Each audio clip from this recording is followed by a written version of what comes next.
Welcome to my channel. ಇವತ್ತು ಮೊಟ್ಟೆ ಪಲ್ಯ ಮಾಡೋಣ. ಟೊಮೊಟೊ ಬೇಡ, ಏನು ಬೇಡ, ಸಿಂಪಲ್ಲಾಗಿ ಮಾಡೋಣ. ಬಾಣಲೆಗೆ ಇಟ್ಟು ಎಣ್ಣೆ ಹಾಕಿ, ಎಣ್ಣೆ ಸ್ವಲ್ಪ ಕಾದಾದ್ಮೇಲೆ ನೋಡಿ ಕಾಯ್ತಾ ಇದೆ, ಗೊತ್ತಾಗ್ತಾ ಇದೆಯಾ? ಇವಾಗ ಸ್ವಲ್ಪ ಸಾಸಿವೆ ಹಾಕಬೇಕು. ಅದಕ್ಕೆ ಸಾಸಿವೆ ಹಾಕಿ ಚಿಟಪಟ ಅನ್ನೋ ತನಕ ನೋಡಿ. ಇವಾಗ ಚಿಟಪಟ ಅಂತ ಇದೆ, ಅದೇ ಥರ ಚಿಟಪಟ ಅನ್ನಬೇಕು.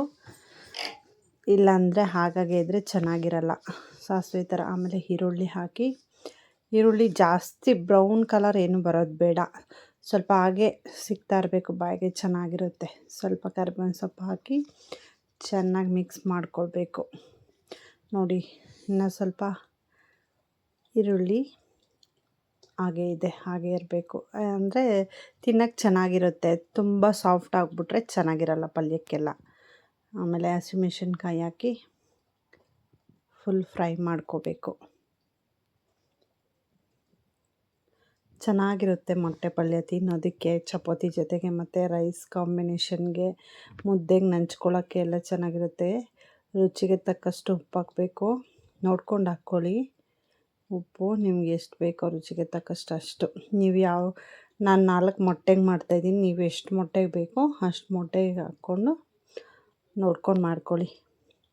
ಒಮ್ಮೆ ಟ್ರೈ ಮಾಡಿ, ಚೆನ್ನಾಗಿರುತ್ತೆ. ನೀವು ತಿನ್ನೋದಕ್ಕೆ ಬೇಗ ಆಗುತ್ತೆ, ಕ್ವಿಕ್ ಆಗುತ್ತೆ. ಮೊಟ್ಟೆ ನೋಡಿ ಹೊಡೆದಾಕ್ಬಿಟ್ಟು ಮೀಡಿಯಮ್ ಫ್ಲೇಮಲ್ಲಿ ಇಟ್ಕೋಬೇಕು. 4 ಹೊಡೆದಾಕಿದ್ದೀನಿ. ಹಾಗೆ ಸ್ವಲ್ಪ ಮೀಡಿಯಮ್ ಫ್ಲೇಮಲ್ಲಿ ಇಟ್ಕೊಂಡು ಕೊತ ಅಂತ ಇದೆ ನೋಡಿ, ಅದನ್ನು ಮಿಕ್ಸ್ ಮಾಡಿದ್ರೆ ಒಂಥರ ಆಗ್ಬಿಡುತ್ತೆ. ಧನಿಯಾ ಪುಡಿ ಹಾಕ್ಕೊಂಡು, ಜಾಸ್ತಿ ಏನು ಹಾಕೋದು ಬೇಡ,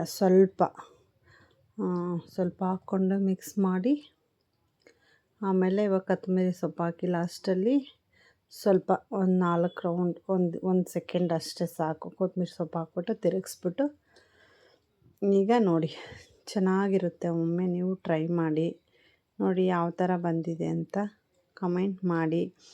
ನನ್ನ ಚಾನಲನ್ನು ಸಬ್ಸ್ಕ್ರೈಬ್ ಮಾಡ್ಕೊಂಡು ನೋಡಿ ಪ್ಲೀಸ್, ದಯವಿಟ್ಟು. ಫೈನಲಿ ಯಾವ ಥರ ಬಂದಿದೆ ಅಂತ ನೋಡಿ. ಈ ಥರ ಬಂದಿದೆ, ಚಪಾತಿ ಜೊತೆಗೆ ಸೂಪರಾಗಿರುತ್ತೆ. ವಾಚ್ ಮಾಡಿದ್ದಕ್ಕೆ ಥ್ಯಾಂಕ್ ಯು.